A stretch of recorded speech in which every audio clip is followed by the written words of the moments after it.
Welcome, car enthusiasts. Today, we're exploring the story of the Dodge O24 and Plymouth TC3. Let's delve into this chapter in automotive history. Lee Iacocca was the decisive leader of Chrysler in the 1980s. He came from Ford, where he was really known for the 1964 Ford Mustang.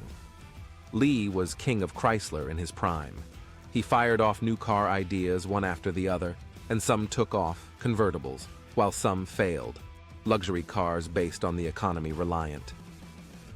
After he took over at Chrysler, he returned to the same basic idea with new coupes based on the European-engineered Dodge Omni and Plymouth Horizon, small hatchbacks that earned the title of Car of the Year on both sides of the Atlantic.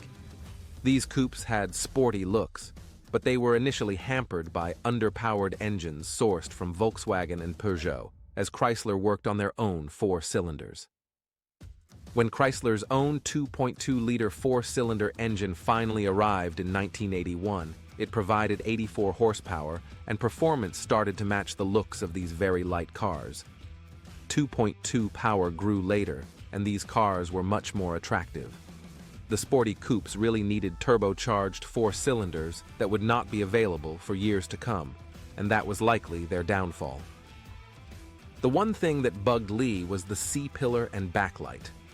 Stylists tried numerous appliques and even an opera window, but Lee was never happy with it. Finally, he chose a quarter window applique.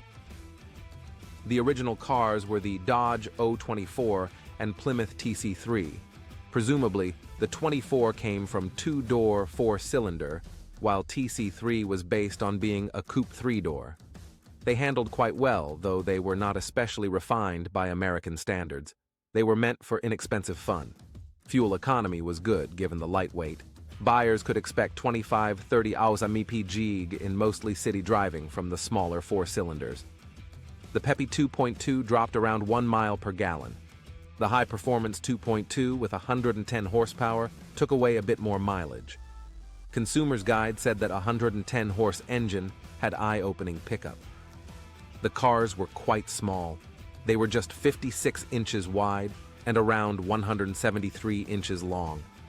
Starting in late 1981, they brought out the Dodge Charger and Plymouth Turismo names for sporty versions with 2.2-liter engines.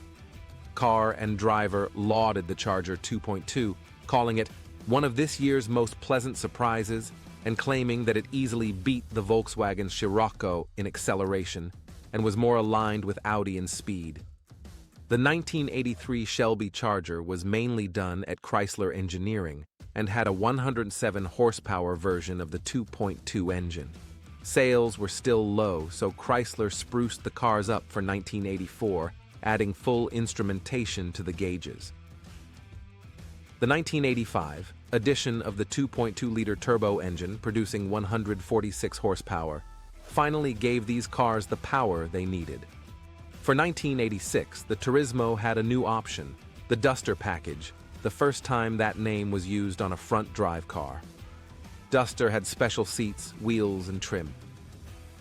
Despite these improvements, sales remained disappointing. The cars never quite captured the market's attention as Iacocca had hoped. On the lighter side, over half of the buyers were under 35, and their median age was 29, the youngest buyers of any Plymouth. But it was really an entry-level car. The Charger and Turismo, born the O24 and TC3, were dropped at the end of 1987. Many had loved them, and many had laughed at them.